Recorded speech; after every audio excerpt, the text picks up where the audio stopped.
Wow, that is a big stage. Hi, my name is Hannah Faust, and I'm one of you guys. That was okay. I'm an eighth grader, which is younger than most of you, and I'm from, well, you guys are making me feel pretty good. All right. I'm from Carmel, Indiana.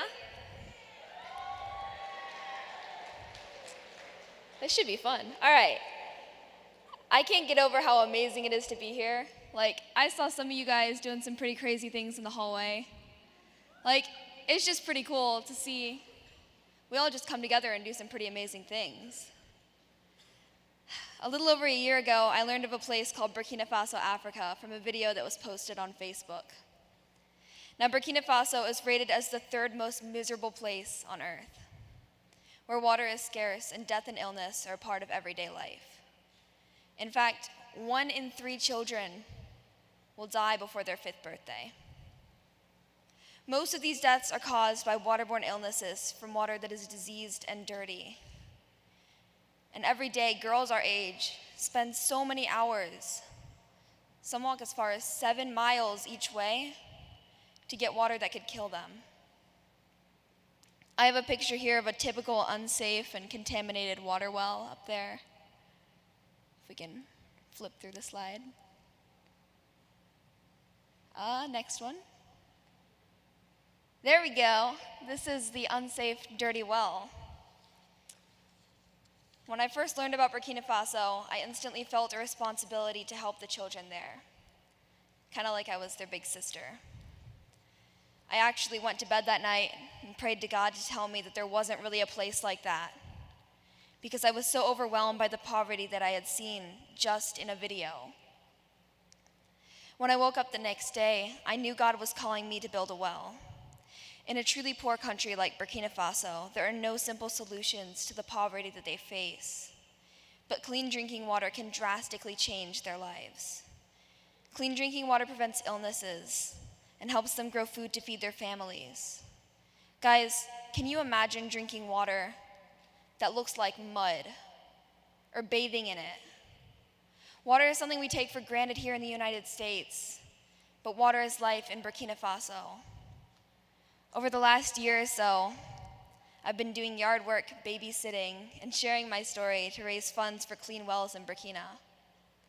Since then, I've funded 3 wells, and I will keep working until God tells me to do something else.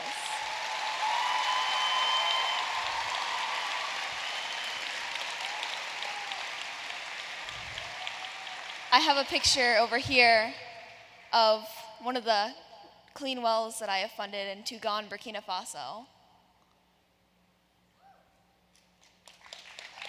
If it works. There we go. All right. So on the well, there's basically a bunch of stuff to help ensure safety and to help make sure that the people who drink it just keep it clean and are happy with it. It's really kind of cool. But funding wells isn't the only thing God has called me to do. I believe God has also called me to be a light of inspiration for others, to change the world, no matter what their ages or challenges may be.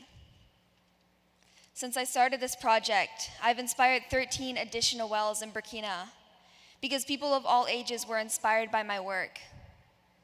13 wells will provide clean drinking water for 13,000 people. I have a really hard time grasping that me, a 13-year-old girl from Indiana, can have that much of an influence. But guys, it's not all about me. It's about the way that God is using me to help his people. And that's what we're all called to do.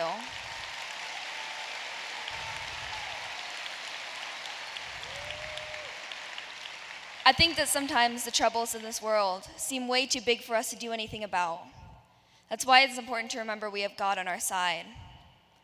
I want to share one of my favorite Bible stories with you, and I invite you to think about how God was calling the people in the story to do his work.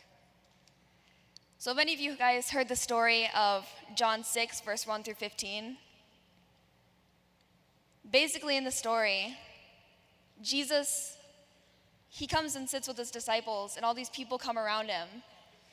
And he asks his disciples where he can get food to feed all the people because he knows they're hungry. But his disciples, they have no clue. They say even if they work for months, they'll have no money to feed them. But there was a young boy here who was probably our age. And the disciples, they noticed this and they said, Jesus, this guy's got 5 loaves and 2 fish.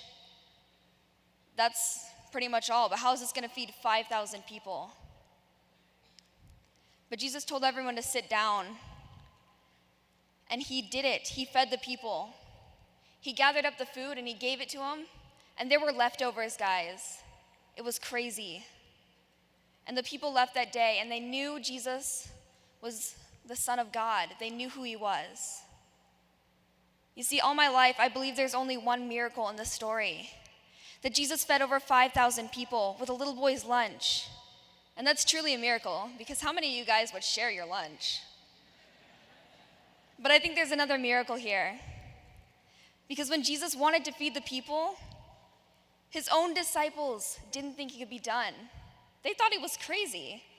Philip said even if we worked for months, we wouldn't have enough money to feed them. The solution was so far out of their reach that they forgot who they were with. Then Andrew noticed the boy's lunch of loaves and fish and brought them to Jesus. And the boy gave what little he had to make a big miracle happen. And Jesus did what he always does. He made something big happen with little things. He used the disciples' small and doubtful efforts and a little boy's lunch and turned it into something truly amazing. And the people left that day knowing that Jesus is the one true King. How many of you believe that this still happens every day? Every day, Jesus calls us to feed the hungry and give water to the thirsty and love the lonely. And I know we don't always believe we have everything we need to do the job, but when Jesus tells us to make a difference in this world, he will give us everything we need to get the job done, and that is a miracle. When I was like 9, I would say, when I grow up, I want to be a missionary.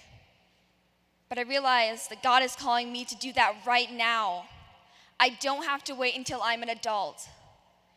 And neither do you. It's never too late or early to make a difference, but you have to make the decision. You have to choose to listen to God when he tells you to go on and change the world.